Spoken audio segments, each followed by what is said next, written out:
Parang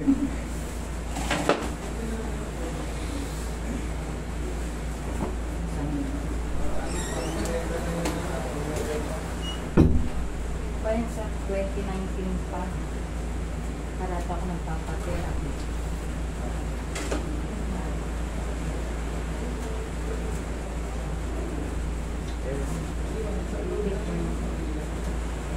Utrus nung ano yung L5 vertebrae.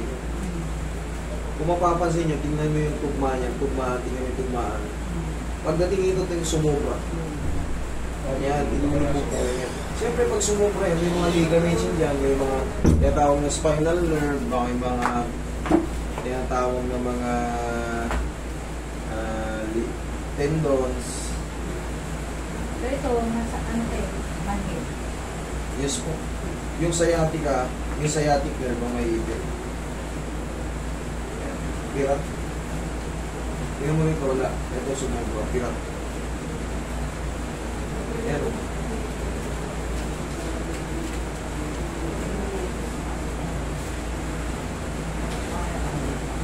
Yun, pinaka-the-best. Ayan. Shoot nyo nga, sir. Ito mas maganda, MRI. MRI, cardiologist scan. Dito lang sa MRI, di mo magkakaroon. Pero ang pinagbabasihan dyan, dito.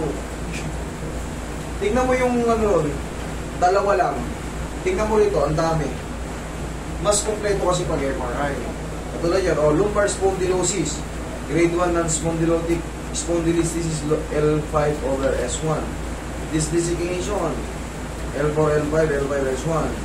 L4, L5 circumferential disc bulge with bilateral clavicle hypertrophy and facet joint arthrosis and with ventrotecal sac indentation, bilateral lateral radius and neurobronchial stenosis, bilateral descending and both L4 existing nerve, contact annular tissue, L5, S1 circumferential.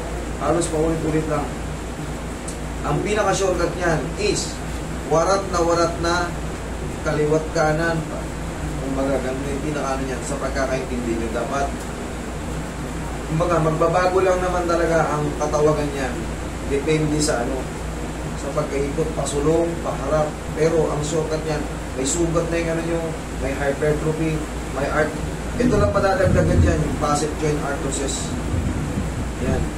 Yan lang, isa rin yan, yung mga facet joint. Yan yung mararamdaman yung tumutunog. Hindi yun yung mga vertebrae na to. Hindi yan yung mga tumutunog. Yun nandito. Yun yung mga meron kayo.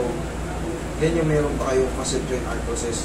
Ano yung ibig sabihin ng facet joint arthrosis? Para siyang para siyang ina-arthritis. Yung joint. Mamamanid po yan kasi connected po yan. Connected yan. Dito, di ba may tama sa'yo L4, L5, S1. Mamamanid yan pababa. Magtataka kayo, hindi naman, wala naman tumama sa mga paa nyo. Hindi kayo nasaktan dyan o nabagsakan na kahit ano. Pero bakit ang sakit na mamanid? Dahil meron kayong compression. Yung impingement to the nerve, to the sciatic nerve, yan yung nararamdaman nyo. Kaya nararamdaman ni ma'am na mamanid pababa. Parang may langgam. Yes, yun yung dahil nga sa blood circulation. Maiipit ng impingement. Tawag doon. Kayo ba yung taga-Bulacan, naligaw? Taga-tagig po ako. Naligaw din kami. Sino ba ito? Tayo balik yung naligaw natin. Sabi ko mga isa na lang. Dito kasi, kaya nagkakaroon kami ng katko. Kasi puro alas 5 kayo pumunta, tapos walang pumunta ng umaga. Ayaw ko magtrabaho na magdamag. Ayaw ko nung ganun. Diba? Magsasabay-sabay kayo, puro gabi. Ay, hindi po pwede. Kailangan talaga may katok. Para alam nyo talaga kung anong oras kayo pumunta. Sino kagana, walang trabaho sa umaga. Eh, gising na ako ng umaga, tapos sa gabi lahat kayo pupunta. Sabay-sabay. Matatapos tayo yan. Paggabi kayo lang nagsipuntahan. Yung isang buong maghapon, ilan yung oras yan? 12 oras. Kung nagsimula tayo na 7, 12 oras, 7 ng umaga tayo matapos. Tama ba? Hindi na.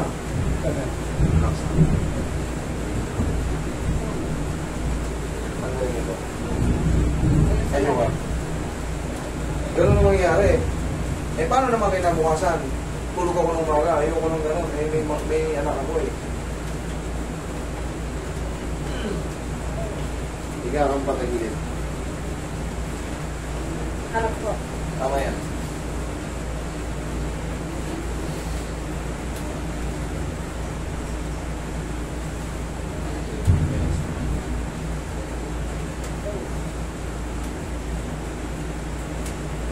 Kabilang side.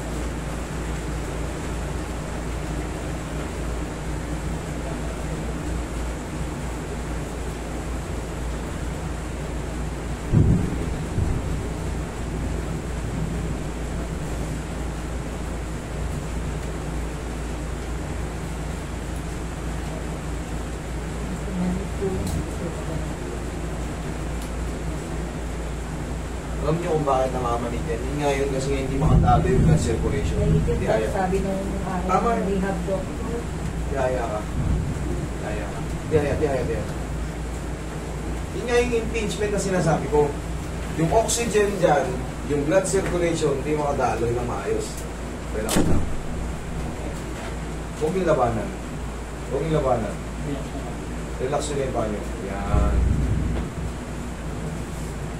Kasi nagkaroon na kayo ng facet joint arthrosis or R2P. Okay na ba kayo? Lalo pag nag-senior citizen na kayo, paghandaan niyo yun. Tuturuan ko kayo ng exercise, mami. Mami, ito hindi kagad mawawala. Ito ha? Unti-unti kayong giginawa pero hindi kagad mawawala yan. Kasi sabihin na natin napagaling ko na yung tatlo. Yung S1 na E1. Tatlo na pagaling, L3, L4, L5. Yung S1 na E1, the same pa rin yun. Okay, kaya kailangan babalik kayo rito sa susunod mo, ha? Ano yung maluwag, Roy? September ano? Tingnan mo nga. Yung maluwag. Tong, ano maluwag mo pang second session? Ito kasi, bugbog sarado na yung balakang niya. Sir, bugbog. 3. Eh, alam din naman nila.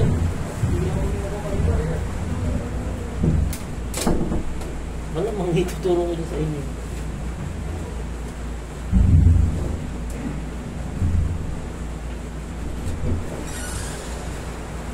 Okay. Pinawin niyo yung taga-Bulacan. Taga-saan ba sa Bulacan? Nalolas daw po yun. Sa babae, tandaan niyo yung suot niyo, maganda malong. Kahit hanggang dito yan, naiilis-lis mo yun hanggang doon. Okay? Malong. Pinaka-the best. O kaya jogging pants na medyo maluwang-luwang. Huwag kayo magpantalon. Pahuhubarin ko yan yung pantalon nyo. Oh. Lalo kung lower back.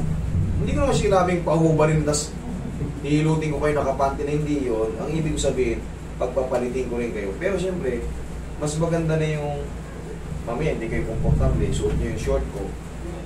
Diba?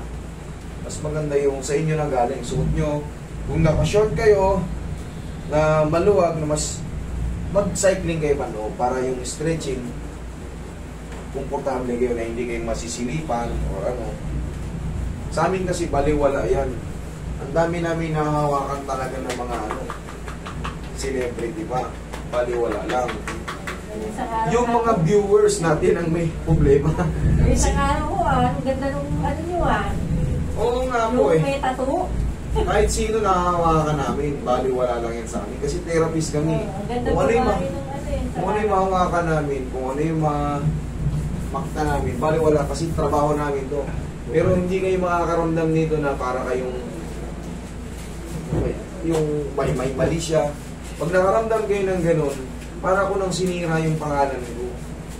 Ang hirap mag-build ng pangalan, lalo sa ganitong larangan. Mahirap magpasikat. Kumbaga, ang hirap kunin yung tiwala ng tao. Tapos sa ganung bagay lang, masirain yung kami. Para ko na rin sinira yung buhay ko. Pag binastos ko kayo. Kaya ko kayo binibilinan na magsuot kayo ng proper. Para hindi kayo, pag in-stress kayo, masisingit na kayo. Ay, hindi, ayoko na ganun. Ihaya kayo, mami.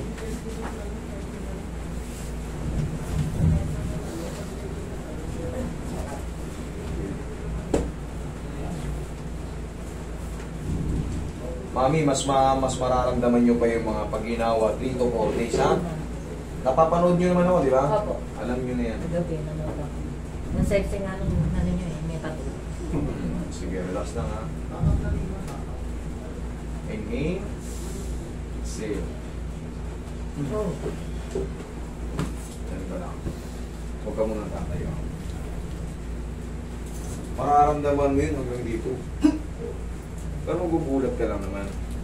Tapos ito yung sinasabi kong stretching. Kasi once na namamalit-malit na yung dito nyo, kailangan ma-stretch yung ano nyo. Yung bandang dito nyo. Hanggang sa puwet.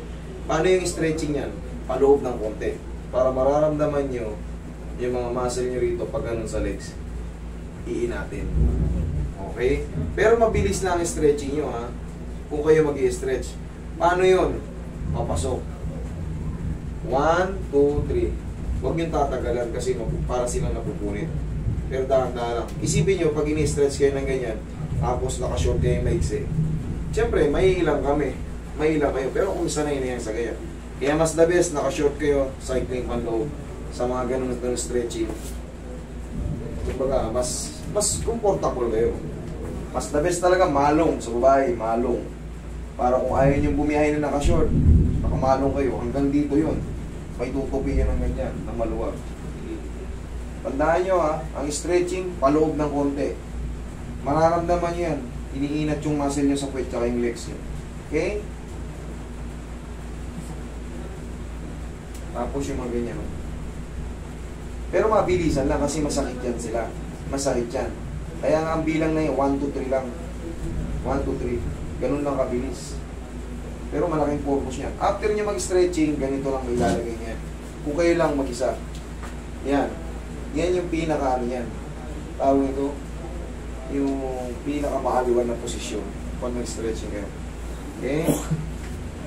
Ma'am, sabi ko nga sa inyo, sunod na linggo balik kayo kasi yan. September. Roy, September ano? 3 daw sabi mo. 3. Pagka, pero kung wala na, natsamba natin na one session, huwag na kayong bumalik. Pero yan, sureball ako na may kutik-kutik na yan. Kasi, bugbog sarado yung balakang yun, maraming tama. Tsaka, severe na kayo. Yan yung palatandaan ng severe na umaabot na sa payong pangangaro. Sakit talaga. Ibig sabihin yung impingement, nasagad niya na yung sciatic nerve mo hanggang paa na. Ngayon, pagka ganun pa man, gumagaling din naman yan. Gumagaling naman. 3 to 4 days, mas maganda pa yung pakaramdam niya. Upo kayo. Ngayon pa lang, mararamdaman nyo na may pagbabago. Alam niyo yan sa sarili nyo. Tapos, yun nga, hindi nga lang ganun ka talaga 0-0, pero mas maganda na.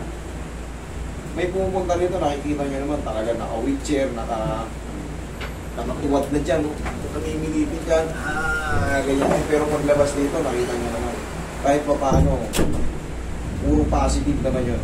Kaya malaking pasalamat ko rin sa taas, binigyan ako ng ganitong knowledge.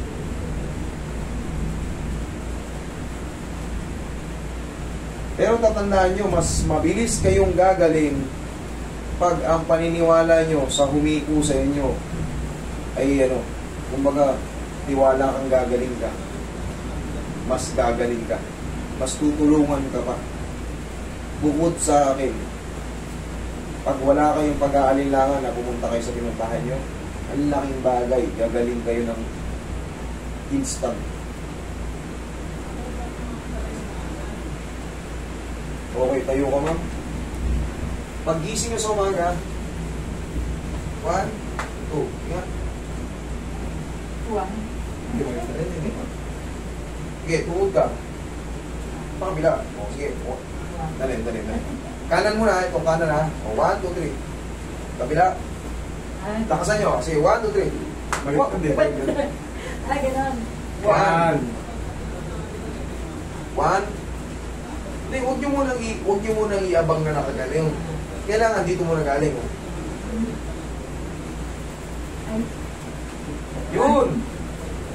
Itulak nyo rin. Itulak nyo ito pag gano'n. 1, 2, 3. 1. Kabila. 2. Yun lang. Tandaan nyo yung pag-gising nyo ha. Tapos haplosan nyo na ng pau yung mga part na masasakit. Bawal po ako na. Ganito lang. Upo kayo. Kunyari, nakapagtapos na kayo ng gano'n. 1, 2. 1, 2 lang ha. Kung di pa kayo kumbinsido, gusto nyo pang tumunog, dagdagan nyo lang isa pa. Pero huwag na kayo sumobra sa 2 ha. Tapos ganyan nyo lang ilikod. Dun sa mga Yan, okay? O, kumusta yung pakaramdam nyo ngayon? Nawawala.